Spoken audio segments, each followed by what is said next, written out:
ഇതേ ഞാൻ വീണ്ടും വന്നു കേട്ടോ. ഇനി നമുക്കൊരു ചീസി ഫ്രൈഡ് എഗിൻ്റെ റെസിപ്പി നോക്കിയാലോ. അപ്പോൾ ഒരു പാനിലേക്ക് കുറച്ച് വെളിച്ചെണ്ണ ഒഴിച്ചതിന് ശേഷം അതിലേക്ക് കുറച്ച് മഞ്ഞൾപ്പൊടി, മുളക് പൊടി, ഗരം മസാല, കുരുമുളക് പൊടി, ആവശ്യത്തിന് ഉപ്പ് ഇത്രയും ചേർത്ത് നല്ല പോലെ ഒന്ന് മിക്സ് ചെയ്യുക. അതിനുശേഷം പാനിലൊന്ന് സ്പ്രെഡ് ചെയ്ത് കൊടുക്കുക. ഇനി ഇതിൻ്റെ മുകളിലേക്ക് നമ്മൾ 2 മുട്ടയാണ് പൊട്ടിച്ചൊഴിക്കുന്നത്.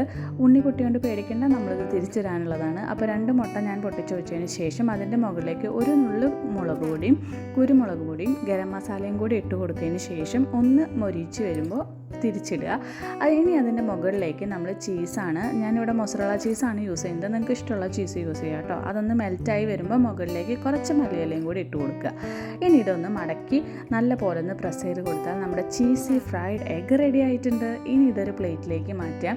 ചൂടോടുകൂടി തന്നെ കഴിക്കുക. അപ്പോൾ ചീസ് ലവേഴ്സിനൊക്കെ ഒരുപാട് ഇഷ്ടമാവും. എല്ലാവരും ഒന്ന് ട്രൈ ചെയ്ത് നോക്കുക. നമ്മുടെ അക്കൗണ്ട് ഒന്ന് ഫോളോ ചെയ്യുക കേട്ടോ. Thank you.